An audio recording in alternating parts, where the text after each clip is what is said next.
straight cash, homie. Money in the bank, cake, cake, cake, cake. Money in the bank, cake, cake, cake, cake. Money in the bank, cake, cake, cake, cake. I got it, T's cross, cash, homie, light switch. Yo, I just needed a little work, a little prayer. I just needed a little love. Yo, I swear it's a gift and a curse. I've accepted it's a gift and a curse. I've accepted. Yo, I'm tired of hearing about who's better. Please, this pineapple got it feeling like, yo, whatever. Whatever you say, pick a time, pick a date, city, town, borough, game, anytime, any place. Hey, P, Kanye, pick a K, no fucks given. The truth is, you can't spill with K. Back to the offering, okay. Anyway, Cognac, Chronicles, yeah, how that Henny tastes. Yo, no secret service up in the upper room, planetary connections, okay. Yeah, that's up to you. That's up to you. Alrighty, here we go. I really was just testing that. I threw that in there like last effing minute. For those of you tuning in, thank you for coming to the Bad Filipino podcast. I have April Henry sitting in the green room. How come I don't have my background on? I'm going to go ahead and bring her in. Let's bring in Miss April Henry. Hey. Hey, darling. Thank you for being so patient. Did you see, did all that show up on your end? I did. I saw all of it, and I was like, wow, I felt like I was in a slideshow for but I was there because that's where we met. We met at NAMM. Yes. You know, it's I'm telling you, I'm the queen of, I think I'm just, or the king of, I feel like I'm just going to constantly show up not on time. Yeah. You know what I mean? I'm like, what the heck, yo? Yeah, for reals. Being prepared is all about being late, right? Yeah. For me, lately, I'm going to say yes. You know, I put that together. Okay, so my daughter and I watched Mulan today, the live action. Okay. Yeah. And we can talk about that in a second. But so then what happens is I'm like, okay, now I got to make this intro video. Because remember, I mean, this is an actual podcast and an interview, but I'm still kind of toying with the features, you know, with StreamYard. So I'm like, I got to make an intro video. So I pieced that together right after watching Mulan before getting ready. So it was me going through all of the history of all of me and screenshotting and, you know, taking screenshot of video and then rendering the whole damn thing together. And I used the InShot app on my phone and then threw that together and then rushed to look half decent because you said you were going to be all dolled up and it was going to be smell-o-vision. So I'm like, okay, I got to at least look. Yeah, can you smell it? Can you smell it? And I was like, well, you know, fuck it. I got to see if this rolls. And it worked. I think it's weird that it's only that one spot, but I think it's because I didn't have the background on. But yeah, so that's like kind of my toying with the intro of me.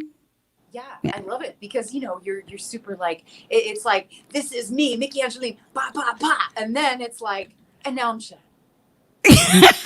And now I'm chill. I'm so chill. And now, I don't know if you caught it, but like the beginning and the ending of that video are, I use the Reface app. So those aren't me, but my face are on them. So that drummer in the beginning and the guitarist in the beginning, and then that person at the end that does this, that's not me. That was the magic. That. No, I totally thought it was you. But yes! I love it because I was actually thinking about doing that, like just doing, because I'm an actor as well. So I was like, you know what? I want to do a super fake reel where I'm just going to I'm going to put my face. Do it. It's so much fun. I am so addicted to the Reface app. It's not even a joke. Oh, yeah. I put together now, I take different clips and then make an entire movie. It's ridiculous. It's so, this is the amount of time that I have on my hands, and yet I'm late all the damn time. So those of you that are tuning in, this is the first time also that I am broadcasting this live on 3 platforms. So this is on my Facebook, this is on my YouTube, and I have a Twitch account. So I've uploaded it there as well. So how about you give the audience a little intro of who you are and what you do, and then we'll go into talking about what life has been like since the pandemic for you as an artist. Oh, yeah. So my name is April Henry. I'm a singer, songwriter, actor, producer, wearer of, you know, many hats, as we kind of all are, creative polymath. And so I have been doing this pretty much since birth. I've also started to get into becoming a voice instructor. It's something that kind of came to me in the past. Like, people just started coming to me a lot of non-singers, and it's something that I've become really passionate about because it actually helps. I have severe anxiety, depression. And so singing is one of the few things that actually literally makes me high, like Kundalini yoga. And I love teaching non-singers how to voice and how to vocalize. And I see how it kind of makes these miraculous effects in their world and in their life. And so I noticed I even would sing for pets, and I would do certain and my music, I've been told, when I sing, when they go to my live performance, they're filled with energy, and that's what a real artist is and does. It's like you infuse people with that energy, you raise the vibration of the room. And so I call myself a frequency modulator, because that's really the closest description that kind of combines all those things, because we're all, creatives. But I love to do what I do and raise the frequency. That's my deal. That's what I love. Nice. Wow. I like the whole Kundalini thing too. That really took me out. By the way, I don't know if you can see it, but Luciana says hi to you. Or hi. Lucia, my apologies. Oh, Lucia. Hey, girl. Yeah, we're coming back to New York. Yeah. Nice. Okay. Yeah. I was like, oh, Kundalini. Oh, meditation. Oh, what? Yeah. Now, okay, so I read it and I threw it in the intro of this. You sing in different languages. Yeah. I've always been a very cunning linguist. So I love, at a young age, I started playing around with language, and but I never was really taught. I wasn't taught a second language.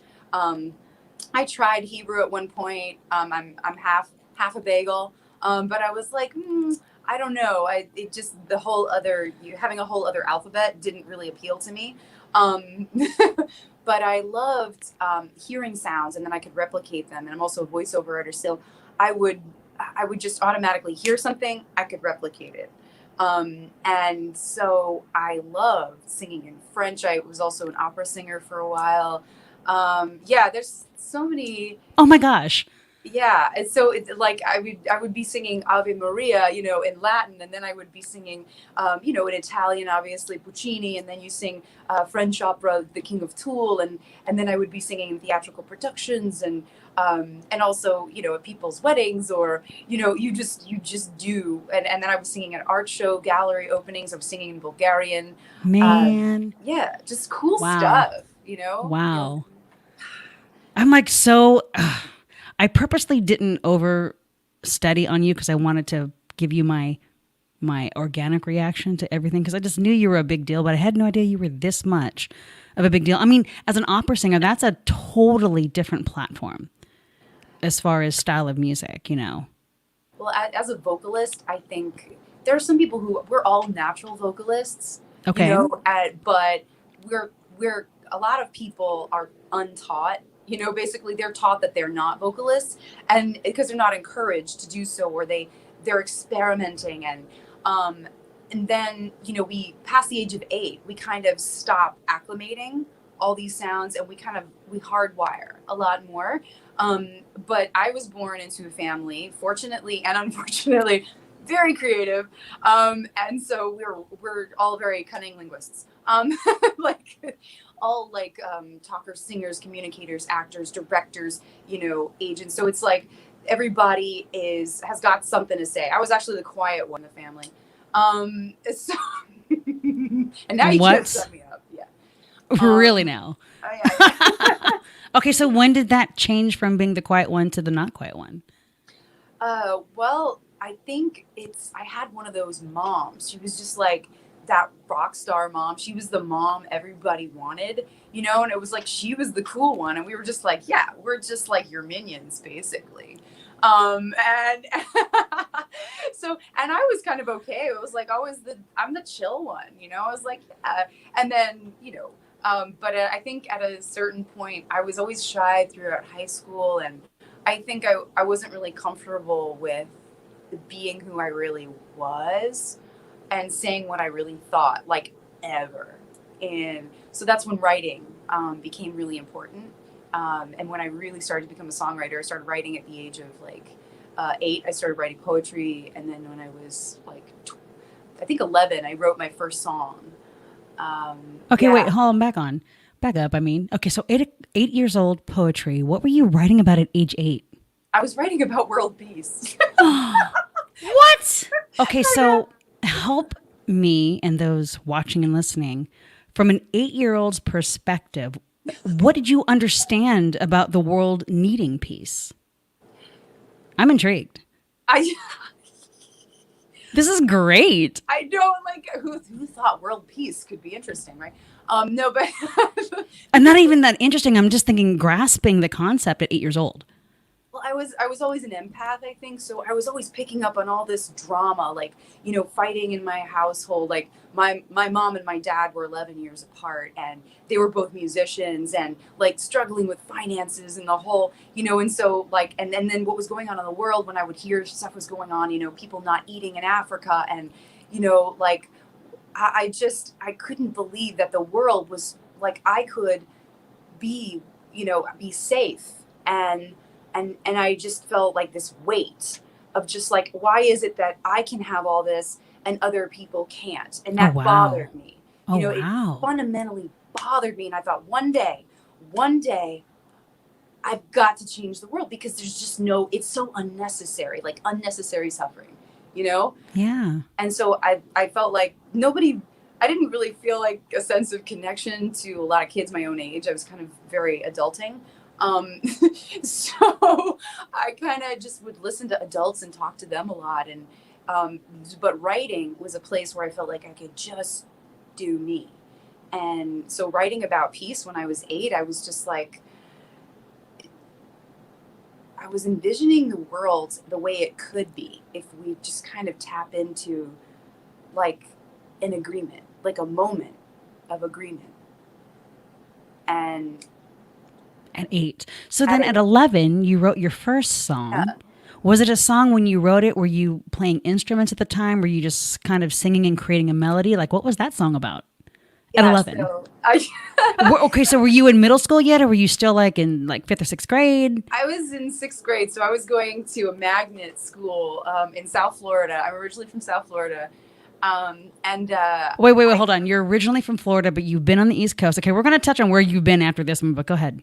Okay, yeah. So I'm writing a song, and it was called "Don't You Cry," and it was like a lullaby. It was like very soul. I was so into like R&B and soul. I still am, but it was very like you know, playing a couple of chords on the piano. Both my parents are pianists, Okay. like insanely gifted. One of my cousins is like a Juilliard pianist.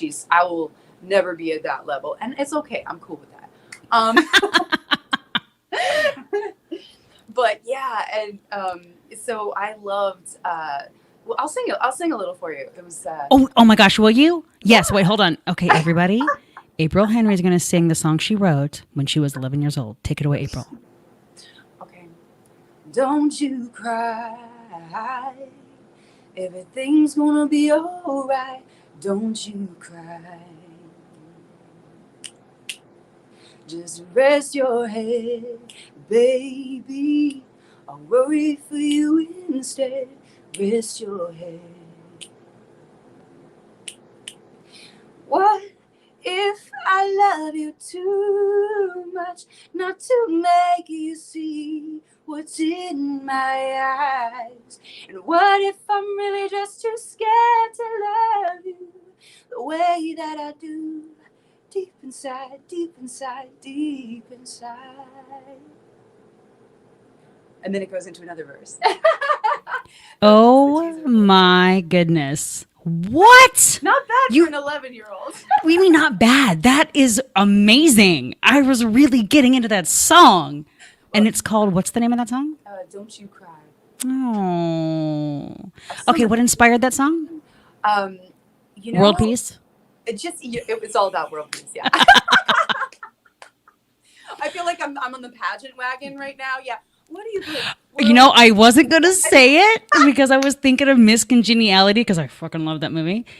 World Peace. World Peace. And of course, Sandra Bullock comes off with something about making sure people are arrested or justice. Control. And then everyone like, World Peace. And then everyone collapsed. No, I'm both of those people. I'm Okay. both of those. I'm like, You know what? I am too, actually. Like I believe, yep. I believe in peace, but I also believe that you're not allowed to invade my space or violate me or violate people that I love. So, turning the other cheek is not my thing. I'm more of the warrior stance on that. I was like, I'll let other people turn the other cheek. I'm just going to bust you in the cheek. So I kind of, which we'll get into later in the show, why I resonated so much with Mulan, the 98 cartoon, and then this live action. Because girl, if you haven't seen it, now listening to you describe yourself, you must see it. Because it's right up that alley. Oh my gosh. So you sing about world peace, but you'll stand your ground is what you're saying. Oh yeah. I'm like, my secret desire is I would love to be like Ip Man. Like I would love to be that guy. The actor is in that. I can't think Donnie of his Yen's name. in it? He is in it. I forgot his real name. I've seen all 57 Ip Mans, but yes, he's I believe he's the general of the guard. He's in it. Jet Li is in it, and Jason Scott Lee. My god! Yeah, Bruce Lee from Enter the Dragon. Yeah, he actually plays the bad guy.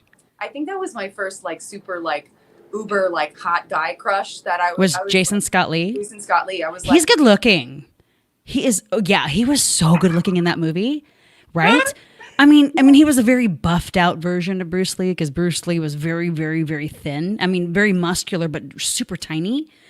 And so, I don't remember if they tried to speed up a little bit of some of the fight scenes just so it was the speed that Bruce Lee had, even though he did all of his fight scenes. But it took me a minute. I totally forgot that he was in it because I remember when they first were advertising about it and they mentioned his name and then didn't think nothing of it. Pandemic happens. Everything's happening. It comes on and I'm like, why does he look familiar? And probably 2 minutes into it, I realized, oh my gosh, because the makeup is just so good. And he's a completely evil guy. Completely evil guy. So with the makeup and him acting evil, it caught me off guard. Wow. But still hot, just evil and dirty, but because they do a lot of scenes in kind of desert kind of, so it isn't like in the cartoon it was mostly snow. There's only one small scene with snow. A lot of it's just terrain when it comes to the actual battles and the fight and all that and the war. So it was like, okay. He's literally dirty. Yeah. What's up? Alina says, yo. Welcome in the chat. Those of you just tuning in, this is the Bad Filipino. I'm your host, Myki Angeline, and we're talking stuff with artist, actor, empath, healer, April Henry. Did I get that right? Wow, who's been writing poetry since 8 and writing songs since 11, and she wants world peace. Wow, that's a recap. Pretty soon Pollyanna is going to pop out of here, but I'll still have my archery bow, so we're good. Oh, that's right. Okay, let's back this up again because I do recall you offering to shoot me with fire when I was dead, right? Okay, so those that are listening are like, what the heck is Myki just talking about? I have always fantasized having a Viking funeral because my mom and I have always, we don't want to be buried. We think that's a waste of space. It's bad for the environment. It's bad for the planet. It takes up, I don't know, when they first came up with the whole idea of idolizing people and putting them in coffins, I think the population of the world was 1,000. But I wouldn't, if I were to research it, I would almost guess at least a quarter of this planet is now cemeteries. But it just seems so noble to be put on a boat with a bunch of wood and pushed out to the ocean and then having people firing fire arrows into me and then I just go up into flames in the ocean. And I believe you piped in on Facebook and go, I shoot bows and arrows. I'm all, what? Because the thing is that I have to trust people to actually do it when I was gone, and then of course not, because it's illegal. So then I couldn't really say that that's what was happening, when it happened. Just you invite people out, what are we doing here? And just it happens. I would only be able to tell maybe 5 people that it's happening. So you would be one of the ones I would say, all right, April, I trust you. I want you to shoot a flaming arrow into my body when I'm dead. Yeah, when you're dead. I mean, don't trust me to do it. Because you have video of you, don't you, of shooting arrows? I do. Yeah. I think that's where I saw that and I was like, what is she doing? So how long have you been doing that? Since you were, 3? Yeah. No, actually, it's really recent. I didn't even find out that till recently that one of my family members, actually two of them, are like, well, one of them he was like national champion archer, like my great grandfather. And so like there's all these really good, shooters in my family, apparently. Apparently. Yeah. On the non-Jewish side. Yeah. So are you saying Jews don't shoot arrows? In general, I don't think so. I can't speak for them. I'm not Jewish, so I'm asking. Or those of Jewish not the Jews faith. in my family. The Jews in my family, they are attorneys and dentists and artists, and that's yes. For 1 year, I worked at an international law firm in San Francisco, and the owner's Jewish. So yes, I know that. So you're welcome. You're welcome. Yeah. Yeah. Completely. What? It was my first time working in San Francisco. This was 20 years ago. Oh my gosh. And I remember it's quite the eclectic group. Like one of the attorneys was a Mexican Jew who's a Republican. Love that. Okay. That can exist. Mm-hmm. And it did. I mean, it was just that eclectic it's the financial district of San Francisco. So, and then driving Lyft there last year up until this year, it's very much a melting pot in just that city. So yes, I love that. I love that people are so unique, have very unique perspectives. And I think I've had some really incredible, I've traveled. Okay. So I've toured the country for about 3.5 years total. Like as much as I've toured the country, I have literally driven almost everywhere in this country. And I lived on the road for about 1.5 years. I just love finding out what people think. Like that's kind of my thing. And I can kind of just douche out. I douche out my brain. I'm just like, whatever you have to say, I'm going to hear it. And I'm going to be completely tolerant. And even if it's intolerant, I can totally douche my brain that way and just be like, okay, well, I heard it. And I'm still going to look for like pieces of humanity, even if whatever said is not humane. But like, I find that really interesting. I'm like, and then I find a little like cornerstone and I'm like, okay, I'm going to hitch a little perspective on top of that right there. And then I like throw seeds at people. And then I'm like, and you can take that, you can grow it, or you don't have to. But that's your choice. There it is. That's there you have it, and there it is. But so I get what you're saying. It's like I love finding out why people think what they do too. It's like you go. I do Texas, too. Like I drove through Texas, and I was driving in this bright orange Jeep with a very brown man, and it was awesome because like you wouldn't think, right? Like I mean. And I know so many different kinds of people. So this guy with absolutely no teeth, he's got his tractor is up on a fucking flatbed. Okay. And he comes over to my car and we're like, oh shit, I don't know what this is going to be. Right.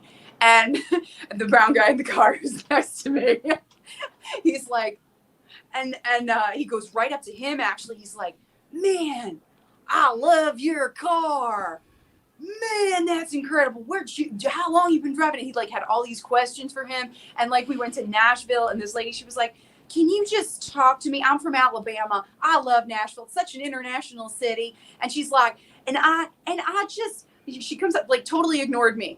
And I loved it. I was like, yes, this is what I'm talking about. She goes up to him and she says, can you just talk to me with that New York accent? I'm just so tired of this damn Southern accent. I can't stand another person who's talking like the most weird, interesting experiences. Like, and I love that. I love that they're curious and upfront about it and very open and so much going on in this country right now. It's super cool. Yeah. I mean, I envy you that I have not traveled. I would love to. In fact, that still is on my bucket list. And, cross fingers, the whole COVID and the quarantining and all that, is dissipated by next year, like by summer, because I would like to be able to travel.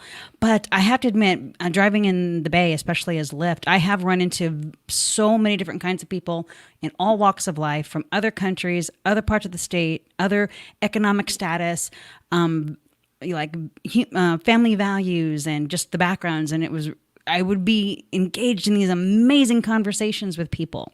And I've been very fortunate to at least experience it that way, unlike your cool way in actually traveling. Because, I mean, I've been to a few states here on the coast, and I've been, the only East Coast thing I've been, and people say it doesn't count, was Florida. No, you're right. It doesn't count. It doesn't count. So, but it's not here. So I was excited that I wasn't here because I mean I've been to Hawaii half a dozen times more so because on my dad's side, even though this is where I'm the bad Filipino comes from the fact that I'm really bad at being Filipino, but I was raised with Hawaiian culture, so it isn't entirely my fault. So I did spend a lot of time in Hawaii, and I've spent a few, like I've been in Washington, I've been in Oregon, I've been in Texas, like not really, but for work. So I gotta travel. I just feel like I don't have enough under my belt. No, well, you know what? That's it. You're gonna be Myki Angeline on the road. You're gonna podcast from everywhere. You're gonna be like, that's the goal. I actually have a story for that. Real quick, Brownlander says, "You guys rock." Brownlander has seen you live a few times. oh wow. I don't know who Brownlander is, but thank you, Brownlander. And then Alina actually says she doesn't know why you wouldn't be able to use it because you're a Disney princess. Okay, Merida, is that what you're getting at? That's what they go with, But she's an amazing character, though. I loved that show. I loved that movie. She was very, very strong. She was the whole, I don't need to marry. I don't need a guy. I'm going to marry myself. I'm like, get it, girl. Get it. Okay. Yeah. Like, it was really good. I did like that. So, I guess I could see that. I mean, I honestly could see you playing Merida in Disneyland. Have you? No, I have not. Okay. I probably never will. I'm okay with that. But you're okay with that. Yeah. Okay. Yeah. Not that I was trying to push you into that career direction. I just was thinking since it was brought up. So, okay, hold on. Let's backtrack a little bit on your career because you're a singer and you're also an actor. How has that now with the COVID? See, because I brought this up now. This is the third podcast I've done. And in every conversation we've discussed how, as far as things being shut down, live music and live theater, Broadway performances, musicals have all been hit the worst, and they're expected to be the last to actually come back 100%. And you work in both of those fields in a sense, but you also have the voiceover acting, which is probably what's saving you at this point. Actually, I have taken a break from pretty much like I stopped. I put in a few self tapes, which is actually a lot of people are still booking work and doing fine with self tapes, and yes, voiceover acting, that's still a thing. But I kind of took a side dive from that, and I was like, you know what, I got to go with what I'm kind of vibing at the moment, and actually the voice lessons teaching is definitely a passion for me, and people have just kind of come to me. So it's like I'm doing more of that, and I'm putting together a 6-week program that I'm going to be able to kind of automate and send out there so that I can focus on other things. I mean, I have been writing like a writing machine. Ooh. And so, yeah, I mean, But what is it you're writing? So I've been writing a lot of music, and I've been writing, working on a couple of different projects as far as writing. One is a film, one is a TV series. So I've been just working on so many different projects that it was like, okay, well, this is coming in, and this is going to make money. And I also I'm a founding member of a graphic design company that we pitch projects and we do. So I'm kind of, I told you, I'm a creative polymath. So I kind of do whatever's coming in at the moment. So it's like, okay, that I focus on what I'm focused on and I achieve my goals. But if something's pulling in money, you've got to be adaptable. You do. So, That's honestly, I think that's what really has flip the script for a lot of people. In fact, there was a meme that went around yesterday that I agree with 110%. The true hustlers, in this COVID, if you weren't a true hustler, it's showing that you're not able to adapt and make it work and figure out other streams of income, whether it's in your field or a branch of your field, or if you have to take a break from it, but you're underlining writing while you're doing other things, but you're still in it. I mean, if you're teaching vocal, you're still in it. You're just encouraging others to bring that out, because you even mentioned that in the beginning of this interview that you believe everyone's a vocalist. They just they've suppressed it, or they don't believe in themselves enough, or they tried it and maybe someone told them they shouldn't follow that and they listened. Yeah. And it sounds like you're giving people that you can do this and I'm going to help you with it, and that's awesome. Especially being an empath. I think they feel that. I think they vibe off of that with you. Yeah, no, you're absolutely right. And that's the thing is, it's like, I've always said that ever since I was a kid, people would come up to me, they're like, oh my God, your voice is so beautiful, and they would say, I wish I could do that. And I said, well, you can. I said, you're not going to be me. You're not going to be, you're not going to be this person. You're going to be You. Mm-hmm. But that's, and so I've always encouraged people to find their voice, like, and embrace their voice and make that the best you can be, because you can't, I I always hated, because I was always kind of an alpha. Like when I do something, I'm just like, like, you're a Leo, you get it. But wait, are you a Leo? No, I was supposed to be a Leo. I was born a preemie. So a Cancer? So I'm a Cancer. Okay. So that I'm good at taking a back seat, and I'm good at like coaching people for that reason, because I'm like, I'm super confident when I need to be, but I've worked on that. And I just like, this is what I'm doing, and I don't give a shit anymore if people are jealous of me or they have personal problems. I'm like, that's you. I get it now. I'm like, no, that has nothing to do with me. That's you. There it is. Yeah. And so it's like, it's all about building confidence. And I love those are like generally my favorite students are the wallflowers or people who say I can't do it. I'm like, okay. You're going to prove you wrong in the best way possible. Yeah. It's almost like you take them on as your little projects of just to watch them flower and grow. Yeah. I like a true instructor. Yeah. And I totally like, I hypnotherapize them. I'm like, no. See, this is what it is. It's okay. You're going to let that go. Let that thought. That's fine. You can have that thought for that second. But now we're going to redirect this. Okay. We're going to say this and then this, and you're going to have to say it out loud. Mm-hmm. Oh, the out loud part. People struggle with that. That's the same struggle as when they tell you to talk in the mirror to yourself. That's a struggle. But hearing yourself, recording yourself, and then listening back to it, that's a struggle. Oh yeah, for the first lesson, that's always hard. Like, yeah. But there's always a transformation after the fourth lesson, and I say you got to give me 4 lessons, because especially with beginners, like there's a learning curve, and you don't know where that's going to happen, but almost without fail, there is something magical that happens by lesson 4. And what's that? There, like, something will happen in their life. Like, I worked with an actress, and she wasn't a singer, like in the traditional sense at all. And she just wanted to do it for fun. And she was doing voiceovers, and she was like, maybe I'll, kind of more go that. And I said, well, let's just do it. Let's just say you're going to be a singer by the end of this and make that your big, hairy goal. Right. And then you kind of end up somewhere in the middle. Right. And then you can grow from that. So she started doing her acting classes, and by her 3rd class, and she was doing this acting class at the same time she was teaching with me, learning with me, and her someone who was very an A-B celebrity in her class came up to her and he said, I don't know what's going on with you, but your voice, something is going on with your voice. Like I was so entranced by your voice in that scene. And someone actually picked out the fact that her voice was, and it was because I tell people you got to drop it in. Like that's one of the hardest things a lot of people don't think about with actors, is that people think it's all about visual. No. What makes a Hollywood movie great is the sound. And you as an actor, a lot of people, if they're not tuning in with their voice, and their voice is not tuned in with their entire instrument, their entire body. I don't teach people to sing with just their voice. I teach them to sing with their entire body. Oh, okay. I almost feel like I need to take a couple lessons from you just to kind of feel that. But you would need 4, right? 4, yeah. To bring it out. Okay. To get your Myki man. Well, you know what, girl, I'll get you there. I'm probably you're a singer, you're a vocalist, so you'll probably get there by too. I say that, but you know what? I recently, I don't know if you probably weren't watching the last one. I had mentioned it. I'm having breathing issues, and it's been since April, and it's where I have the labored shortness of breath, labor breathing shortness of breath. So I'm doing better with these. Like the first podcast I did, I found myself getting really short of breath, and I was trying to control my vocal so it didn't sound like I was running 100 flights of stairs trying to shove Twinkies in my mouth, and I was completely overweight, because that's what I felt like when I was doing my first podcast. But now I'm kind of back into the swing of controlling my breathing and controlling the levels when I'm talking.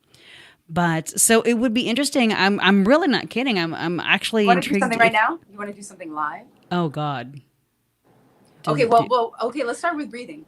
Okay. Oh my. Okay. So hold up.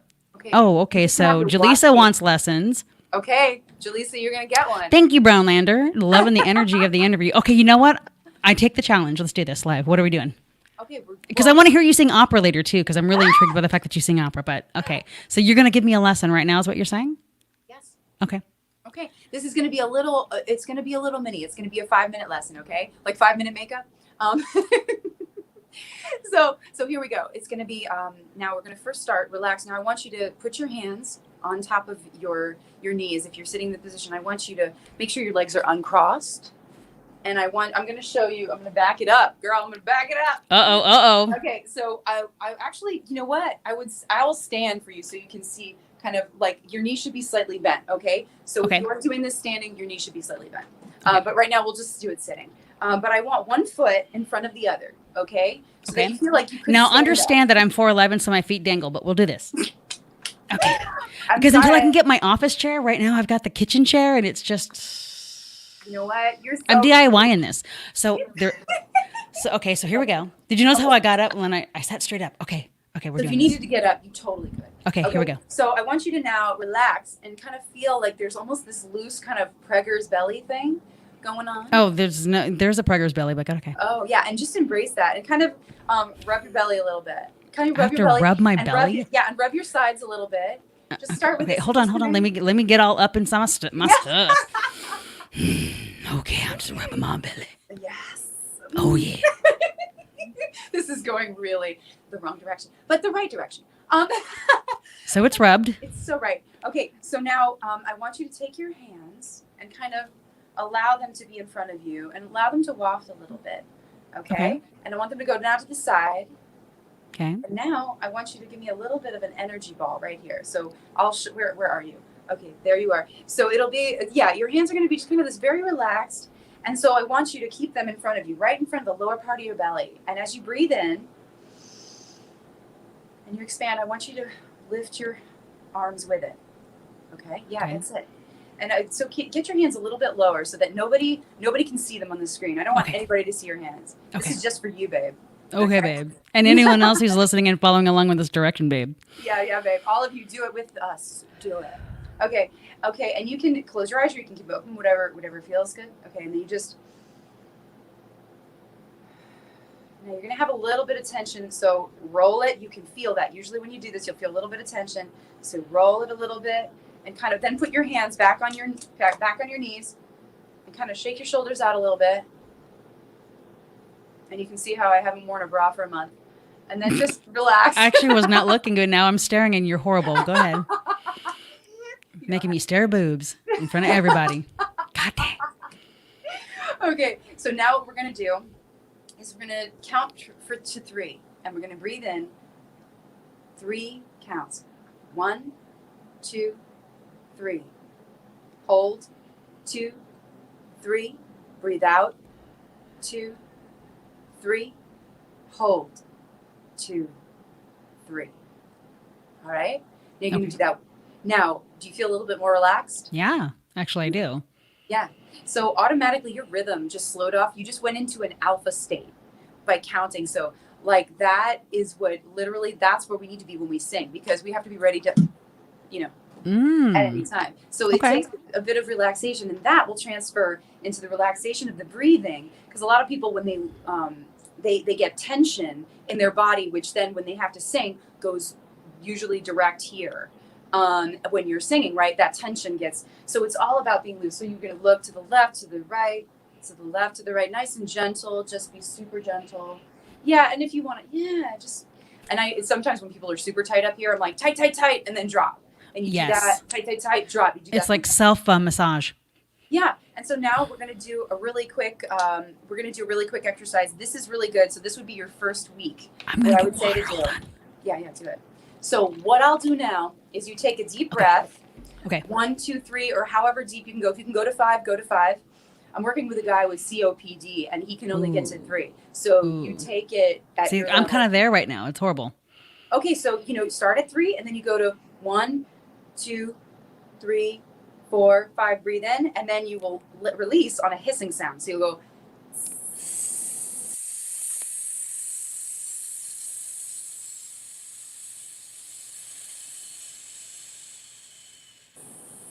Okay. I'm all trying not to do it right in the mic. So and she just going. You can just keep going. Right.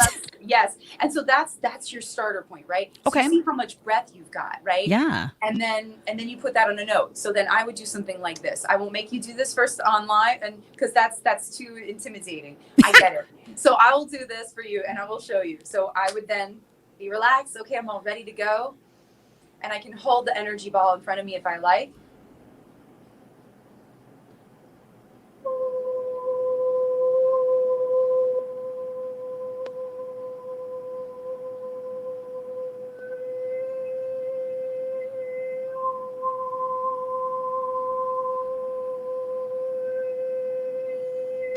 You can play around with the different sounds, but you can keep going.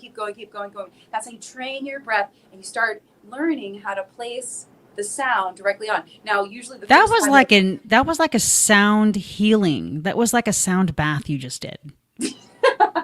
That really was. You understand? I know you know. So that's because I'm a Reiki practitioner as well, so I understood the whole thing about holding the energy ball in front. I do that. Amazeballs. So it's like you just did this note that was like a healing sound.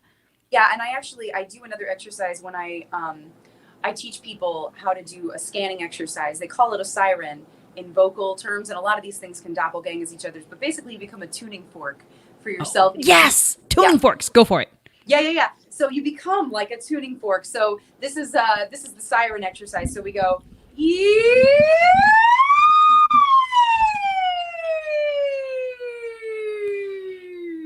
That's definitely a siren. Yeah. So that's a siren. So that's one of the things that was more operatic, but like you learn how to do this and how you can project sound into a person, and that's how one of the healing techniques that some practitioners will actually use to reestablish the different frequencies and all of the different chakras. So yeah, and you basically do that for yourself. So that's one of the things I teach people how to do healthfully in my classes. That's really great. Yeah. You're good. Hey, thanks. Hey, everyone. Everyone clap there for Miss April and that little intro to proper breathing and singing with your whole body. Now, Jaleesa, who's in the room, knows. She's the one. She's a singer herself, actually. We met because I used to do a lot of karaoke for years. Like we're talking almost 20 years. Not that I'm professional, I got paid, but that was my thing because I don't drink and I don't smoke. I don't do the stuff. I'm as pure as they come, which probably would explain the energy that I give off. I'm literally a purist in a sense. Mm-hmm. But so I would go to the bars to dance and to sing karaoke. And so Jaleesa and we would meet up. I mean, not like on purpose, but we would end up at the same bar almost every weekend, singing all the time. And that girl's got some pipes. Let me tell you, she's got some vocals. She got some pipes. And for me, I mean, I hold my own. I mean, at least before this whole thing happened, I hold my own. But you brought me back to just the whole practicing of being even present with yourself. Because when you're focusing on the way you're breathing and you're focusing on the ball in front of you and all of that, that's where you're teaching them without they realize it is tuning everything else out and focusing on within. So kudos to you. My opera singer teacher was the one who taught me that. Shane Ryman, she sang with Dame Sutherland and Pavarotti, and she went to school in Sweden and learned all these incredible Swedish vocal techniques, and these are some of them that she taught me. Yeah. So it's all part of it. So good. So, okay, if you were to have me sing a note, like in that first lesson, what range do you usually, how do you find someone's range as a vocalist, as a teacher? Well, I can usually I guess what they call it being in the pocket. Yeah. Well, I can usually tell by when I'll usually have them go up and down the scales. That's like the traditional way. But okay. It depends on the person, because sometimes people they'll be too daunted by the scales. And believe it or not, especially if they're not singer, suddenly people, when they think they're supposed to sing, they change. Their voices change. They get tense. And they were doing just fine before they thought they had to sing. And then the scales. So I will quite often not do scales until with a non-singer until at least lesson 4, because they need to baby brain it, you know? Oh, so you're teaching them, but they don't really know it. You're like doing a whole Karate Kid Miyagi on them. So Oh, when yeah. they were washing the car and painting the fence and sanding the deck, they had no idea they were actually learning the skills. Yeah, while they were doing my makeup Look at for you. this. Yeah. Look at you teaching them when they didn't even know it. That's clever. You Because know, you're right. People, we all of us, we are kings and queens of getting in our own way. We are ambassadors of the imposter syndrome. Like, it is so easy for us to doubt that we can do anything versus believing we can do everything. well, there's a Right. book you're going to love, and I encourage everyone in the entire universe to read it. It's called Becoming Superhuman. Oh, wait, hold on. Do you remember who the author is by? Joe Costanza. I'm screwing up the last name. I know that I am, but it's a Joe. The Okay. guy's name is Joe, and it's Becoming Superhuman. There. You will see it. It has a blue cover, but this book is just incredible, and it's all about rewiring the brain and becoming like the person you're meant to be, and exploring possibilities and remembering your future, basically, is what Okay. it comes down to. It's like remembering who you're becoming, and that's what people forget, is like their possibilities. And yes, I do think there's a degree of like, we're all hardwired. Like I was never going to be an astrophysicist. Let's get real. Right? I mean, I don't know. See, here we go again. Really? You never were? but maybe a quantum physicist. You only wrote a poem about world peace at age 8. So you sure you couldn't have become a quantum physicist? Because I think you could have. You know, maybe I just never wanted to. I don't want to There do it all is. that math. I don't There it want is. to do all that. Do you want to do that much math? I mean, It's a lot of math. yeah. I can do logical math in my head all day long, but you give me formulas and it's out the door. I'm like, I don't get that. Why are you making stuff up and then telling me that it's real? Like, I don't get it. For Whatever. sure. For Thereth. Okay, so You're awesome. why did you lead into you were not going to be the physicist? Why did you lead into that? Oh, I'm curious.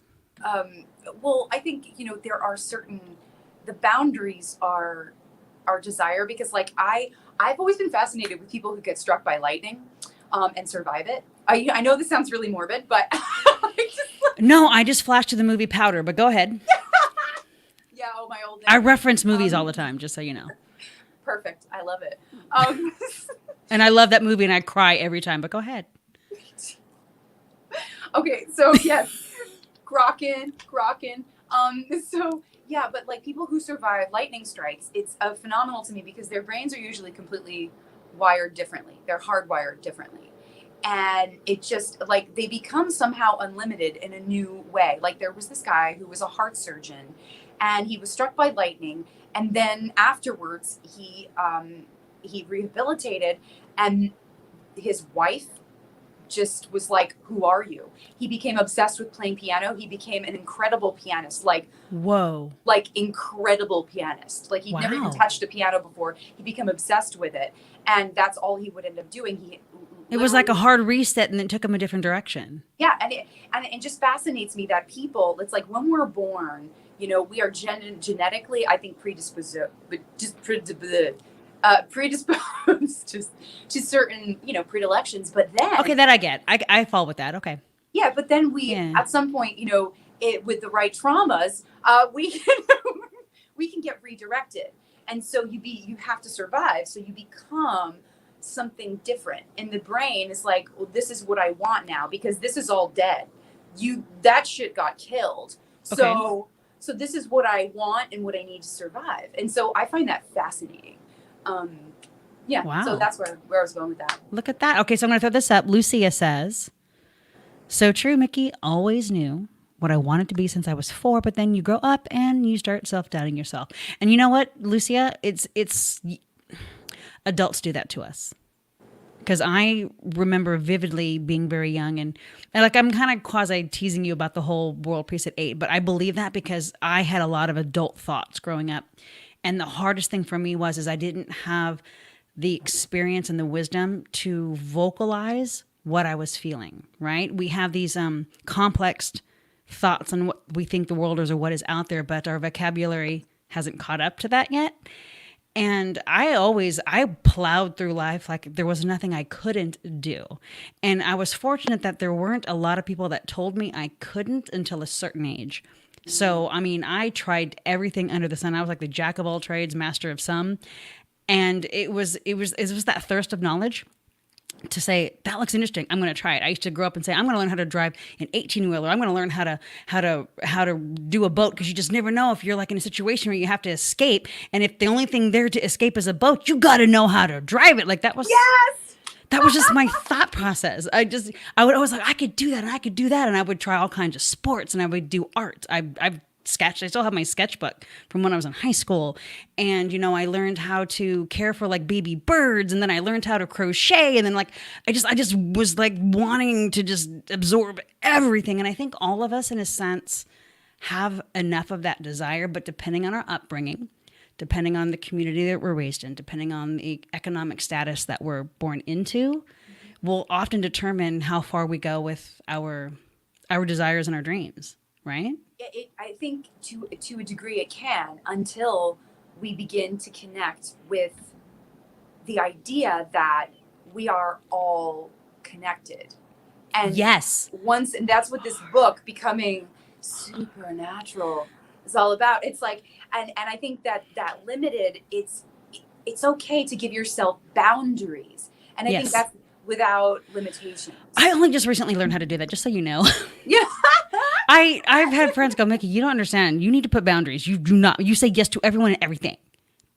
Yeah. Only maybe 2 years ago, I started practicing boundaries. By the way, Chewy Spree wants to know, who are some of your favorite performers and influences?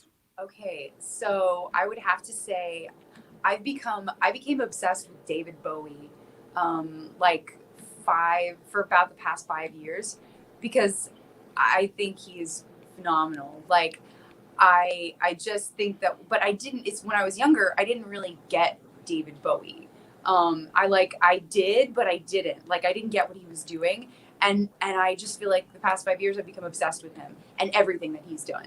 I don't like all of his songs, but I love all who of he them. is. Yeah, who he is. And I really identify. And he's so vast. I mean, as a philosopher, as a speaker, as a songwriter, as a singer, as an actor. He was so unlimited. And his voice, the way he would sing, it was like this. You could have done a musical. He could have done, like, you didn't know what you were listening to, if it was rock and roll, if it was like, and I love that. I love that it's like, it's epic conglomeration of like everything. He was like one of the few white men on Soul Train, like, and like he just was a universal. And I identify with that. I'm like, okay. I don't need to say what I am or what I'm not. I don't need to categorize you, because you are who you are or what you're not. And so I identify with that, feeling like an alien. Like, I think we probably felt like that growing up. It's like we all feel like that. Actually, yeah, I did. Probably why E.T. was like one of my favorite movies ever when it came out, because when E.T. came out in the theaters, I had just entered seventh grade. And I really resonated with actually Elliot finding the best friend in E.T. because I felt so out of place in the world. I felt like people didn't understand me. And they didn't get my groove, and they would try to put a lid on it. When you have the energy like you and I have, but you were the quiet one in the family. I was kind of quiet, but then I wasn't. Believe it or not, I had a quiet, kind of silent side to myself, a timid side, I guess that's the word. I just didn't fall into line, and I found myself trying to fit into cliques my whole life, whether it was family, whether it was friends, whether it was sports, and even in the music scene here. I mean, full disclosure, here in Sacramento, when I first dove into the music scene back in 2011, 2012 to work in it, it wasn't my genre. It was hard rock and metal, but I appreciated the people involved, and I got involved with the people in the community behind it. Yeah. And so, and it was also part of me just trying to fit into something and feeling part of a unit. Yeah. What is your genre? What is your genre? That's a good question, because now I've been solid working with the Women's International Music Network since 2016. And what with that is, I've just discovered so many women doing so many wonderful things in the industry. And I think that was more the direction. So, because for me, a song gravitates to me on one of three ways. Either it's the music and the arrangement, or the lyrics, or maybe a combination of both, or maybe the way the person sang it. For instance, like, and I'm going to throw this back because show of hands that are listening in the room who caught the Brandy versus Monica on Versus on, oh my gosh. Oh, I didn't see that. Yo. Okay, so Versus with Z's. Versus. So they do these famous little friendly like battles, and not really battles. So the artists sit there and they'll play their old school music, and people get to vote who wins the rounds. And this was a huge deal because Brandy and Monica are the R&B queens from the 90s, hands down. And they filmed it at the Tyler Perry studio. So they were live on Instagram. They were live on, I think, like Apple and a couple of other things. But just on Instagram alone, they surpassed while they were live, 1.2 million people were checked in. But this was so 52, my age. So, growing up, 80s was my music. And then as I got into my 20s, that's where the 90s. So all of these famous OG singers, all of these actors. We had Michelle Obama in the room. We had Alexandria Ocasio-Cortez in the room. We had Kamala Harris in the room. We had Elon. It was like all of these people. We had Babyface was in the room, right? Snoop was in the room. Method Man was in the room. Queen Latifah was in the room. And my mind is just blowing because we're at a point in technology where I'm sitting here chatting in the same room with all of the icons and the people that I looked up to and the people that I grew up with. And it was throwing me back because what I missed that I don't hear now is the lyrical content of a song. Amen. And I know what it comes down to because it's an attention span thing. We're going to go deep in this for a second. I'm trying to, because we're already almost an hour into the show, believe it or not. But music has transcended from being about lyrical content and playing real instruments, because this was way before the internet, to now, after the dawn of SpongeBob and the 7-second scene change, that's where that birthed. Okay. So the attention span goes away because scenes change every 7 seconds. If you don't believe me, watch any movie from the 80s. You're going to get bored because the scenes are so long. Yeah. 70s, so long because there wasn't this quick change of editing. And that has transcended in music because everyone can produce their own music now. They don't even really need labels. Labels are starting to shut down. They've had to fire people. They've had to size down. People can produce their own music, and they're more into the sounds that they can make and how that rhythm goes versus what they're singing about, I've noticed, at least in mainstream. And not even then, Spotify, whatever that streams. But these songs, man, Monica and Brandy, they're throwing their songs back and forth, and everyone in the room was like, oh my God. And I remember, like, Queen Latifah said, I would wear 20 masks to go to that tour. Like, because those two were, like, teasing that they're going to go on tour. And you've got Missy Elliott going, they got catalogs on catalogs on catalogs of songs, and just lyrically, the music just right here. In fact, there was one guy that kept popping up going, I'm missing women I ain't even met. Like, they're just, well, like, all of a sudden, who in here is texting their ex? Stop texting your ex, because the music was just so there. And I'm clamoring to find, for this youth today, for those that are in their teens to the early 20s, when I look at the top 20 list of songs, I'm not impressed at all. And that's how I can tell I'm old. But that's how I can tell I'm old. No, but you know what's really interesting, like, and because I have Sirius XM in my Jeep. Okay. So I have Sirius XM, and I love to listen to, like, I listen to, like, the 30s station or, like, the 40s station, and then I listen to the 50s station. Wait, and then 30s? Station. Yeah. Oh, I go all the way back. Yeah. Whoa, so that's old. I know, like, the real old stuff. Okay. And I'm like, there was an Andrew Sisters song called Two Jerks in a Jeep. Or it might have been Three Jerks in a Jeep. Okay. And I was like, see, shitty music has always existed. Whoa. Hold on. But now, wait, when did that come out though? So that was like in the 40s, I think. Okay. But think about that. It's three women, and music back then was really controlled by labels and management. So somebody thought that was okay, and maybe they didn't want to do it, but someone thought that was okay to do. Oh, yeah.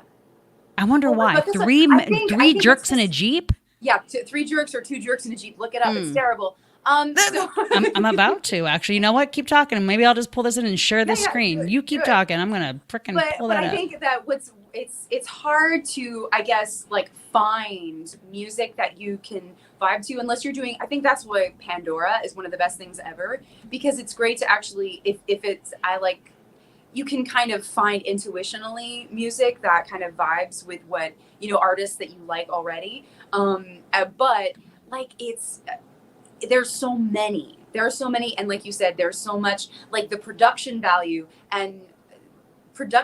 is what really, I think, sells a song now. And it's like you can, and you put it in a movie, like licensing and sync, that's really where it's at right now. Because like if you can just be in the background, because like you said, the attention span, it's like people put, And they're layering, and they're looping, and they're layering upon layering upon layering upon layering. I mean, and then there's like the dance club, right? So like, Yeah, I do love that stuff though. And so I'm making music, like some of my music I make for the dance clubs, because I'm like, you know what, I'm all about, like, I'm feeling this hype, I'm feeling this, and I want to go to the, you know, I want to go and play this, like, you know, in the gay bars, and I want to do this, like, this is my idea of fun zone. Okay, that's what I want to do, right? And then I'll write a song that's like a super like deep, you know, like love song, like Adele vibes, like, you know.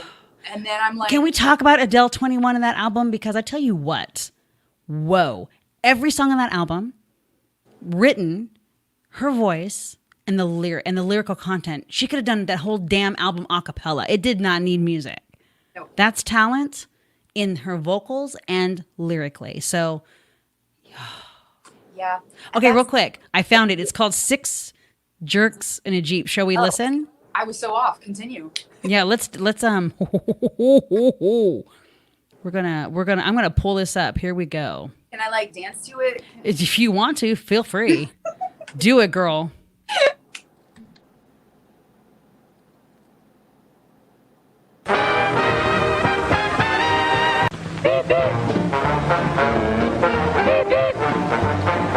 Choo-choo to Broadway through Cincinnati in a Jeep that was built for the six of us. Beep, beep. Beep, beep. This is no taxi cab Oh, to wow. Hackensack. We're going up to camp and back and we're ready. We're six jerks in a Jeep. Six creeps in a Jeep that leaps. Now here we come. Beep, beep. Look at these guys' We're faces. six jerks in a Jeep. We're six whacks in a hack. Wax in a hack? Wax here to send you Jack. Now look here, Max, no crack. We're six whacks in a hack. Okay, hold on. But check it out. Even though the lyrics are whack, Jack in a hack, they can sing. Production value, and then yes, they can sing. And there's no auto-tune back in the 40s. No, you're right. Well, but see, now you're going on the artist though. I'm talking about the song. The song is horrible, but if you can sing it really well, you can sing the hell out of the ingredients on the back of an almond milk carton if you're a great singer. No one would buy it, but that looked like it might have been from a movie scene, maybe. I don't know. Maybe that was just how they did music videos in the 40s. You know? Well, no, I honestly think they were actually in a movie because having those three guys in front of them. You know what? That's entirely possible. So take a look at the screen. Someone has a request. Can we hear some opera? Can we? Are you down? Okay. She's down, y'all. Okay.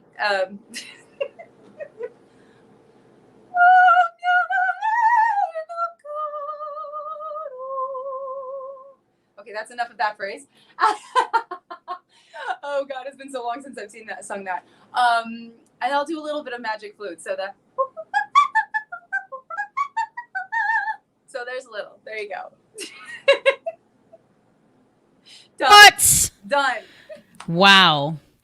That's good. That was very little. Yeah, But very little. wow, that was effortless. Yeah, thank you. What? I just like to pull it out and then pull it back. Yeah. And just the tip. Just Just the tip. Just pull it in there, pull it back. right, girl. You know what I like. So, okay, what genre or style is more of an uphill battle for you that you have to put a little more effort than normal? Of the ones that you're saying. I grew up singing kind of like R&B pop style, and it took me a while actually to be able to sing rock. But even though it should have been an easy drop drag, it was hard for me to stop with all the inflections because I loved it. I loved, dancing around and doing all that R&B, flavor, pop stuff. And I still love it every once in a while, but now, but I kind of made a marriage of the two where I'll sometimes but it was a challenge for me. At one point I was singing country music. And that's different. That is different. And I only know there's some singing karaoke. Yeah. But it's so different. Like trying to sing. I used to sing Pour Me by Trick Pony. Oh, okay. Right. Pour me. Pour me. Right. And then I used to sing Sugarland. Okay. Jennifer Nettles is my girl. Okay. That woman can sing. She can sing the out of a song. But lyrically, anybody check out their top 10 hits and click on any of those videos. The music of the arrangement, the lyrical content, and her singing, it's like Already Gone. I cry every time I watch that video and hear her sing. You know what I'm talking about? Such a great song. Yeah, I mean that's like pop. But even with that country, there's this timing to country. Yeah, that's different. Well, and country music has transformed. Like my parents were actually that's true. Country gospel singer-songwriters, and they almost got signed to Marty Robbins' label back in the day. And I watched them sing on the Grand Ole Opry stage, and my mom used to do gospel music. So I grew up first singing in church, a little Juice for Jesus church. Juice for Jesus. Juice for Jesus. Okay. It gets cray, girl. It gets really cray.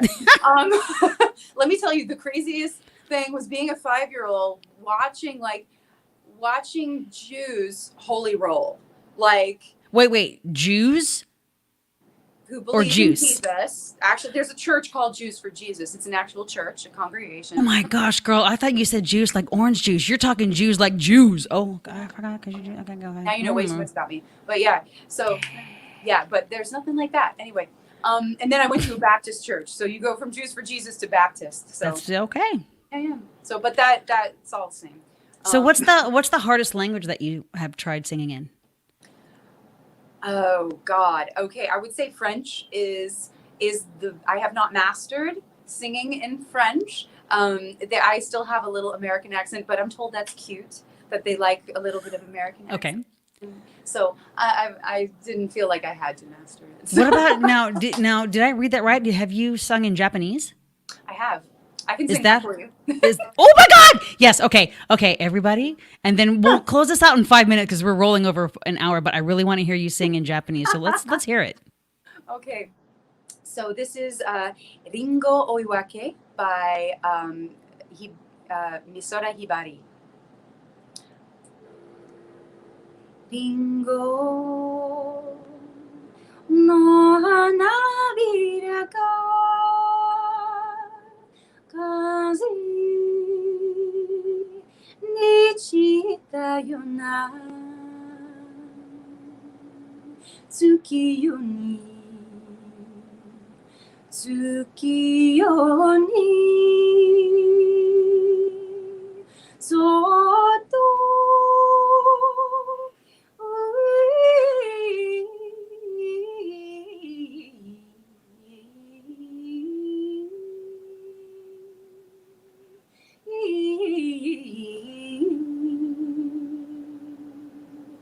浸かる娘は泣いたとさ辛い別れを泣いたとさリンゴの花びらが風に散ったような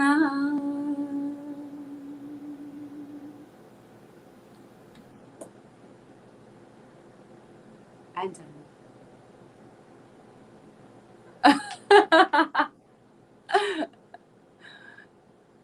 Thank you, baby. I actually can't hear you for some reason now. I think they shut us down. Hold on.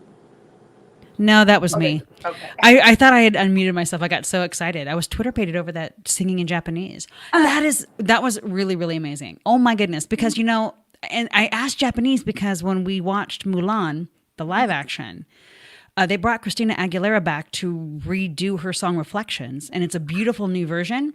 But then the lead actress sings it in Chinese, and it's beautiful. And I thought, oh, wait. She said she sings in Japanese. I want to hear it. So I would love to sing in Chinese. I got to work that one out. The fact that it's easier for you to sing in Japanese than French. That's interesting. But as a vocalist, you probably have an explanation for that. No? Yeah. But I don't know if you give it enough time to hear it. So give it to me, and then we'll end this segment, because I really do want to know why it's easier for you to sing in Japanese than it is in French.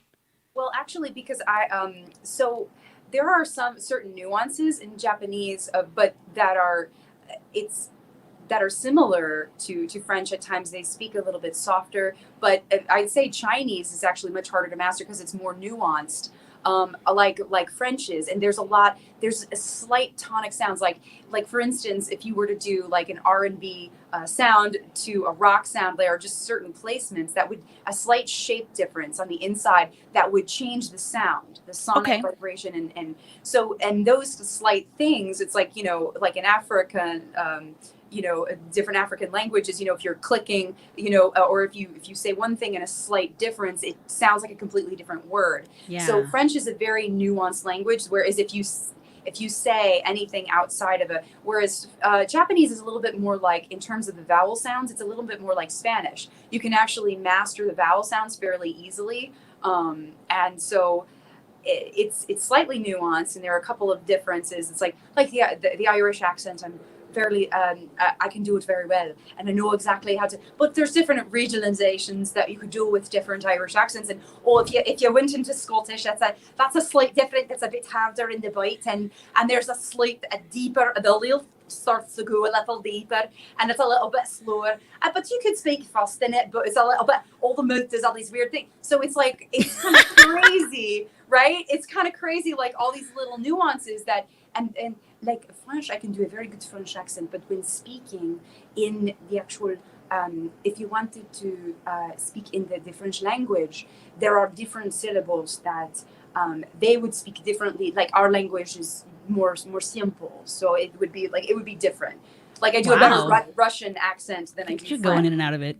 So yeah. Wow. Well, thank you for that. And April, oh my gosh, would you believe this has been an hour and 13 minutes? No, you made it like fly by. You made it fly by. I appreciate you, because this is literally episode 3, and then I'm back in the game, and I thought this was going to be like test 3, but I think we nailed it.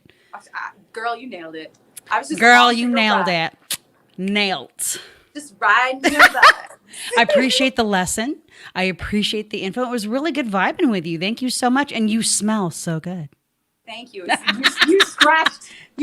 Scratch and sniff vision. Somehow I'm going to figure out how to make that work. I swear to you. Oh God, you smell really good too. Yeah, right?